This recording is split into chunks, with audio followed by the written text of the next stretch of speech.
Oke, selamat pagi anak-anak Bapak semuanya. Mudah-mudahan dalam keadaan sehat ya, Nak ya. Oke, tetap harus semangat untuk mengikuti pembelajaran daring. Kemarin kita sudah mempelajari banyak mengenai jaringan komputer, yaitu apa itu pengertian jaringan komputer. Kita juga mempelajari perangkat-perangkat keras yang berhubungan dengan jaringan komputer.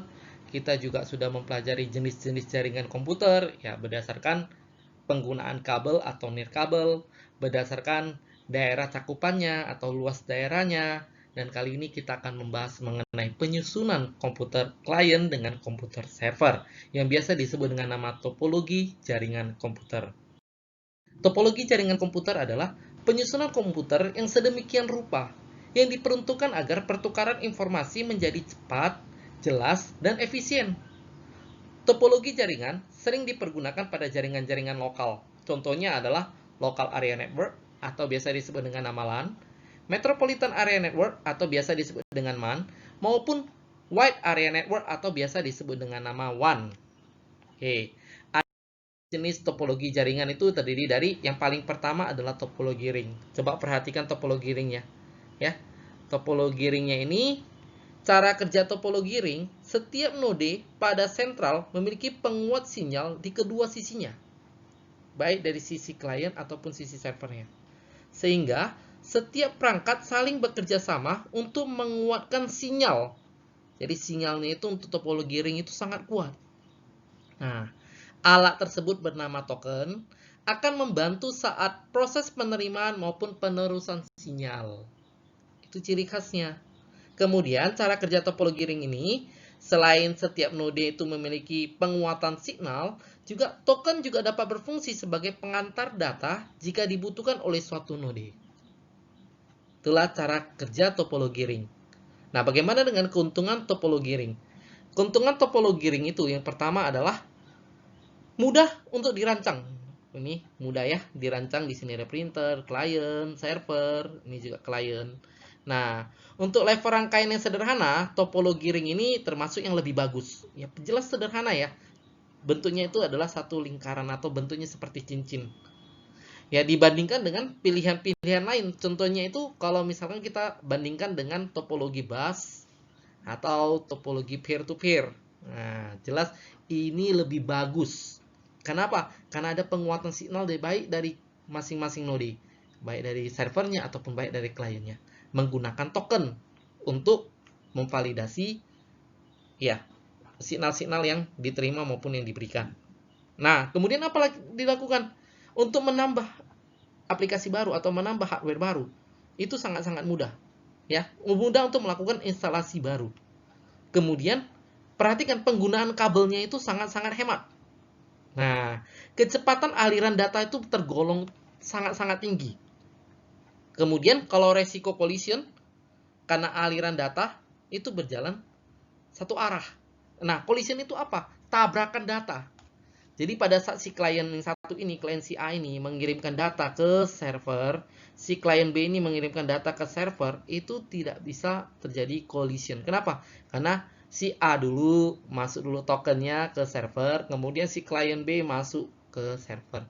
Nah, kalau topologi yang sederhana seperti yang lain, contohnya topologi bus ataupun topologi peer-to-peer, itu masih memungkinkan terjadinya tabrakan data. Nah, kalau pada topologi ring, selain bentuknya sederhana, itu tidak memungkinkan terjadi tabrakan data. Nah, itulah jenis-jenis topologi jaringan ring. Topologi star. Nah, kita perhatikan topologi star ya, berbeda dengan topologi sebelumnya. Kalau topologi sebelumnya itu bentuknya adalah seperti cincin, maka topologi star itu bentuknya mirip-mirip seperti bintang. Nah, kalau kita perhatikan, kelebihan dari topologi star itu adalah mudah dirancang. Coba perhatikan. Dari hub, PC, hub, PC, PC, ya, lebih mudah dirancang. Terus memiliki fleksibilitas yang tinggi karena proses penambahan atau pengurangan jaringan komputer tidak akan mengganggu arus informasi. Jadi kalau mau ditambah itu cukup sederhana aja. Cukup dari hubnya ini, tambahkan aja satu lagi ke PC. Jadi bentuknya seperti bintang. Ya, lebih mudah untuk menemukan sumber permasalahan jika terdapat gangguan di salah satu node. Nah, jika di sini PC yang ini bermasalah, otomatis di sini hubnya nggak hidup nih. Karena di sini hubnya nggak hidup, Kita langsung tahu, oh ternyata hubnya ini terhubung dengan PC ini. Pasti ada masalah dengan PC ini. Apakah kabelnya itu longgar, atau kabelnya itu memang rusak, atau memang komputernya yang memang bermasalah. Nah, jadi mudah dideteksi. Jadi kita perhatikan aja hub mana yang tidak menyala, maka komputer tersebut bermasalah. Itulah kelebihan dari topologi star. Bagaimana kekurangan topologi star? Kekurangan dari topologi star itu adalah perangkat pusat yang menjadi penentu utama. Jadi, misalkan si ini perangkat pusatnya, dia yang menjadi penentu utama berlangsungnya semua kegiatan yang ada di topologi star. Ya, jadi kalau ini rusak bagaimana? Ya semuanya juga rusak. Semuanya juga rusak. Jadi kalau itu sangat-sangat beresiko. Nah, selain itu apa? Untuk topologi star, dia kelihatan agak ribet. Kenapa? Dia membutuhkan satu perangkat keras jaringan lainnya, yaitu hub. Jadi pasti biaya yang dikeluarkan itu sangat-sangat besar. Ya. Oke, selain itu, selain hub juga kita perhatikan kabelnya itu juga lumayan banyak ya. Kabel lumayan banyak sehingga yang topologi star ini kalau segi biaya dia sangat-sangat besar. Oke, itu mengenai topologi star dan topologi ring yang sebelumnya. Nah, sekarang kita akan melanjut ke Nah, kalau kita perhatikan topologi tree lebih gampang ya, lebih simple. Di sini ada jaringan komputer, di sini ada jaringan, di sini ada jaringan, di sini ada jaringan, dan semuanya itu terhubung. Oke, semuanya saling terhubung satu dengan yang lain. Apa sih kelebihan topologi tree? Nah, sesuai dengan kelebihan topologi tree, itu dibutuhkan untuk yang berskala besar. Seperti yang Bapak jelaskan tadi. Satu jaringan, satu jaringan, satu jaringan, satu jaringan. Jadi ini untuk skalanya yang besar. Kemudian untuk menambah jaringan yang baru, ya, untuk pengembangan jaringan itu dapat dilakukan dengan sangat-sangat mudah. Ya. Jika satu stasiun, kita sebut dengan stasiun sekunder ya. Jika satu stasiun sekunder tersebut atau jaringan komputer sekunder tersebut itu mengalami kerusakan, maka yang ini, yang lain itu tidak terganggu. Ya, tidak akan mengganggu keseluruhan sistem. Kemudian arus informasi datanya itu dilakukan secara point to point. Jadi poinnya kemari, kemari, kemari, kemari. Jadi kalau satu ini rusak, maka tidak mengganggu yang lain. Atau hub di sini rusak, maka tidak mengganggu komputer yang lain. Nah, itulah kelebihan topologi tree. Kemudian bagaimana kekurangan topologi tree-nya? Nah, perhatikan yang di tengah. Yang di tengah ini kan kabel nih. Jadi kalau kabelnya itu rusak, ya, kabelnya itu rusak, maka terjadi adalah semua di sini, semua jaringan di sini itu akan rusak atau tidak dapat berlangsung jaringan. Jadi intinya adalah kabel yang di tengah ini. Jadi seluruh jaringan kan tergantung dengan kabel penghubung utama. Nah, inilah kabel penghubung utamanya. Ini kabel penghubung pendukung yang di sini. Itu kabel penghubung pendukung. Utamanya yang di tengah ini. Jadi kalau di tengah ini rusak, maka topologi tree nggak bisa berguna. Terus, apalagi? Coba perhatikan, masing-masing jaringan komputer tersebut memiliki hub ataupun switch. Nah, jika hub atau switch itu sangat penting. Jadi kalau hub atau switch-nya itu rusak bagaimana? Ya pastinya sangat berpengaruh pada sistem topologi. Kemudian, sistem hierarki membuat jaringan yang berada di hierarki bawah menjadi terpengaruh dengan kerusakan sistem yang berada di atasnya. Coba perhatikan di sini. Ya, sistem hierarki artinya berjenjang. Nah, kalau sistem berjenjang yang di bagian bawah sini, ya di bagian bawah switch atau hub di sini, itu jika rusak, ya, maka komputer di sini juga rusak, komputer di sini juga rusak, komputer di sini juga rusak. Dalam arti rusaknya itu adalah pengiriman datanya itu tidak dapat berlangsung. Jadi pada jaringan sekunder ini dia memiliki hierarki. Nah, ini juga memiliki hierarki. Jadi kalau di sininya rusak, maka ininya juga bermasalah pastinya. Oke, itulah kekurangan dari topologi tree. Ya. Selain itu apalagi kekurangan topologi tree? Kalau kita perhatikan jelas ini kan untuk skala yang besar. Kalau skala yang besar pasti membutuhkan biaya yang sangat mahal. Ya, biaya yang cukup mahal. Kemudian topologi tree termasuk salah satu topologi yang sangat-sangat ribet. Jadi pengawasannya, ya, instalasinya itu topologi tree itu cukup susah untuk dilakukan. Yang terakhir adalah karena terhubung dengan satu kabel utama, maka pasti dapat terjadi collision. Artinya apa? Data yang dikirimkan dari komputer A, jaringan komputer A, ke jaringan komputer B, komputer C, komputer D, ada kemungkinan saling beradu atau saling tertabrak. Ya, saling menimpa datanya. Sehingga bisa saja yang di sini, ya, kalau data yang di sini itu jika disalurkan mungkin akan ketimpa dengan data-data yang di atasnya. Nah, itulah kekurangan dari topologi tree. Berikutnya, bahas mengenai topologi mesh, dan ini jauh lebih rumit lagi dengan kita kelihatan ya. Nah, jadi semakin banyak komputer yang terhubung, semakin banyak jaringan-jaringan komputer yang terhubung, pastinya topologinya itu semakin ribet. Oleh karena itu coba kita perhatikan, apa sih kelebihan dari topologi mesh? Nah, kelebihan dari topologi mesh itu adalah dengan dedicated link, ya. Dengan dedicated link, jadi kita berhubungan dengan menggunakan link. Data yang ditransfer mengalir lebih cepat ke komputer yang dituju. Sama dengan yang tadi. Yang tadi kan yang pertama dengan topologi ring menggunakan token untuk memperkuat sinyal. Sedangkan ini menggunakan link yang sudah didaftarkan. Ya, link yang sudah dikenal dari komputer server maupun ke komputer klien.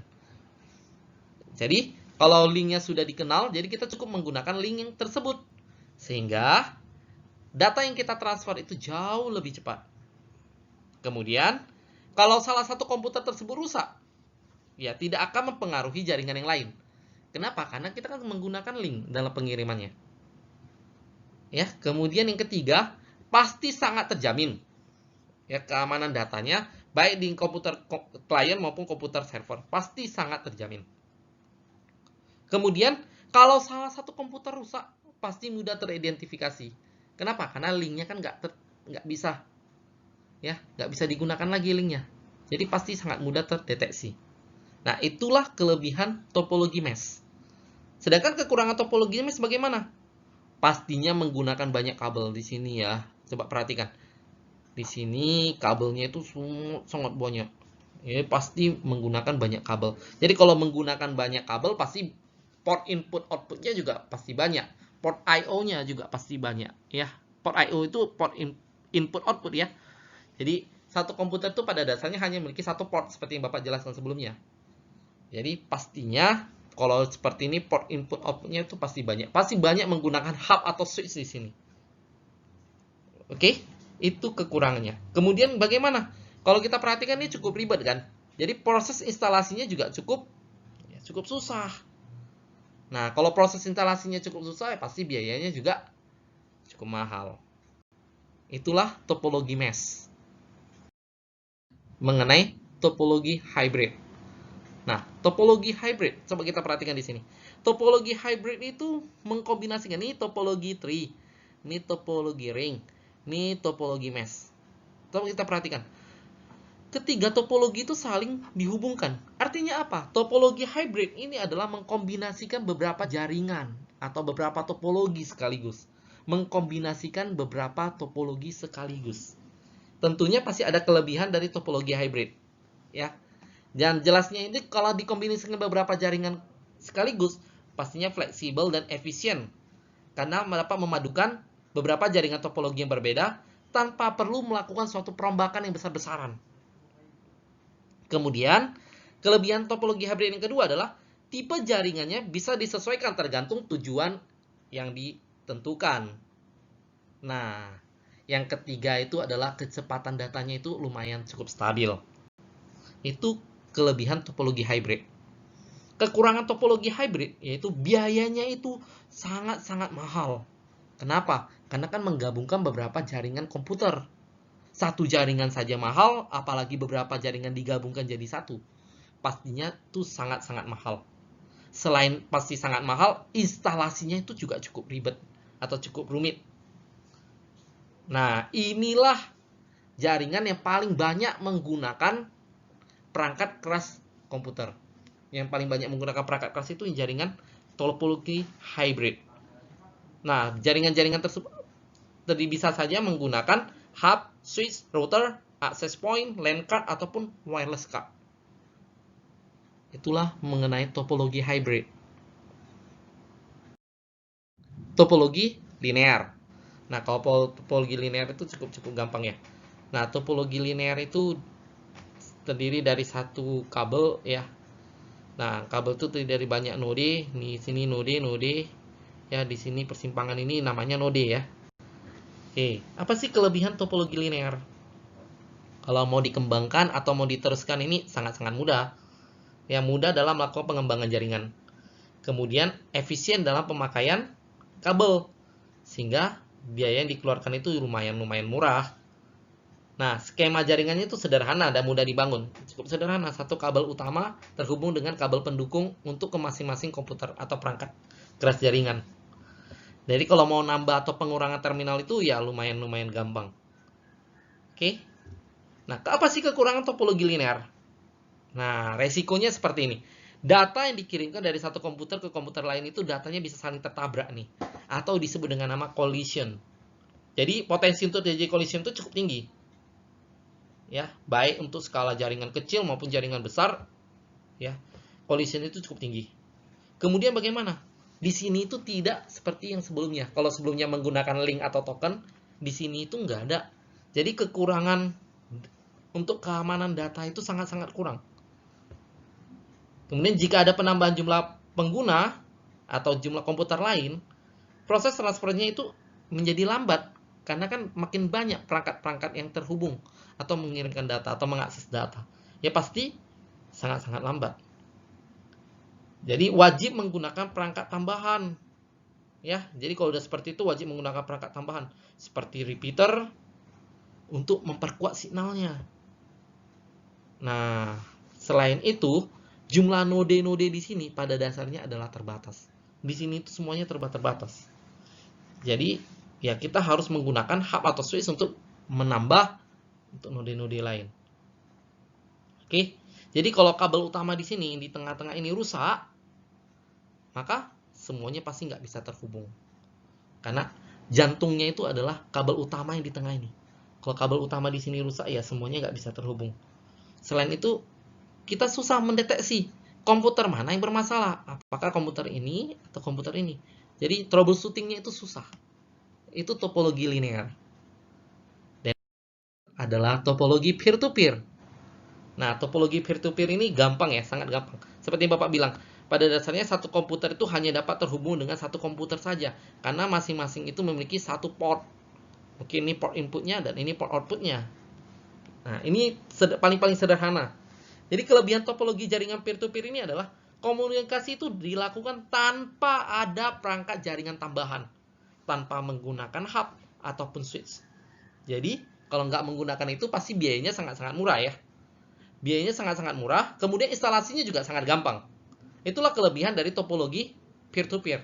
Sedangkan kekurangan dari topologi peer-to-peer itu adalah dapat terjadi collision atau tabrakan data. Jadi, data yang dikirimkan dari komputer A ke komputer B itu saling tertabrak. Selain itu, selain terjadi collision juga, maka akan terjadi yang namanya keamanan data itu sangat-sangat minim. Nah, keamanan data itu sangat-sangat minim. Jadi, si A itu terproteksi, si B nggak terproteksi, itu memungkinkan saja. Ya, jadi pengiriman data itu dapat disadap. Oke? Itulah topologi peer-to-peer. Nah, sudah Bapak jelaskan mengenai beberapa jenis topologi peer, dan masih banyak lagi sebenarnya di luar lagi topologi yang sering dipergunakan pada jaringan komputer. Oke? Jadi tadi kita udah beberapa yang kita bahas, ya Bapak tarik kesimpulan, topologi apapun yang kita pergunakan itu pasti memiliki kelebihan dan kekurangannya masing-masing. Semakin besar luas cakupan yang akan dipergunakan suatu topologi, maka biayanya juga semakin mahal. Ya, biayanya juga semakin mahal, instalasinya juga semakin ribet. Namun keuntungannya adalah keamanan datanya terjamin. Collision atau tabrakan data itu tidak akan terjadi. Sedangkan untuk yang paling sederhana seperti ring, bus, tree, peer-to-peer, itu pasti memungkinkan untuk terjadinya tabrakan data atau collision. Selain dari itu apa?